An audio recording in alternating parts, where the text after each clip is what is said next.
We're in the doldrums right now. Training camp's 20, what would it be, 24 days away from this point. I can't math it all if you've seen the Huddle Up podcast, but we're right around the corner, 3 more weeks. But to bridge that gap, guys, we've been coming to you with bubble, stock reports, potential cut candidates, and today, like Kim mentioned, veteran trade candidates and deals that could get done either during the preseason or during the regular season before the trade deadline. And I'm going to start, Kim, with a banger. I'm going to start with Mr.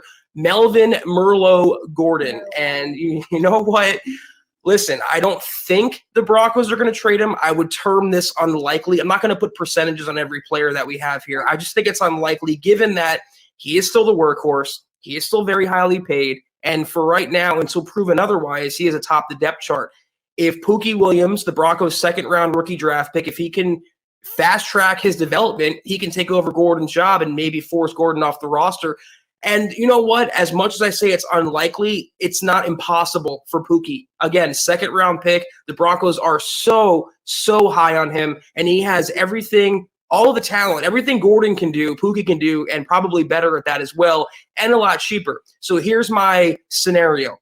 Williams wins the job coming out of the gates in week 1, week 2, let's say, and by week 8, right around the trade deadline, Kim, if the Broncos are confident in Pookie, if they're confident in Mike Boone, who they signed, if they're confident in Royce Freeman, who we think more on him in a bit, who we think they're retaining going into the season, then you can maybe afford to swap out Melvin Gordon for, what, a 4th or 5th round pick, maybe a 3rd round pick. You never really know in the NFL if a team gets desperate for him. I don't think it's going to happen, but I wanted to put him on the list in the interest of fairness and realism because, again, you don't draft a running back in the 2nd round, invest in a devalued position, trading up for one against surrendering capital if you think the guy you have on the roster is the future. Melvin Gordon's not. It's his last year. He's in a contract year. Again, very highly paid. And I will always maintain, Kim, he's a good but not great running back. Great running backs get paid $8 million.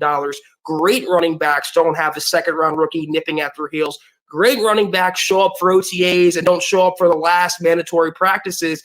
If this trend with Melvin continues, I can see him being pushed off the roster, and maybe the Broncos would want to maximize his value and flip him for a pick before letting him walk next offseason for nothing.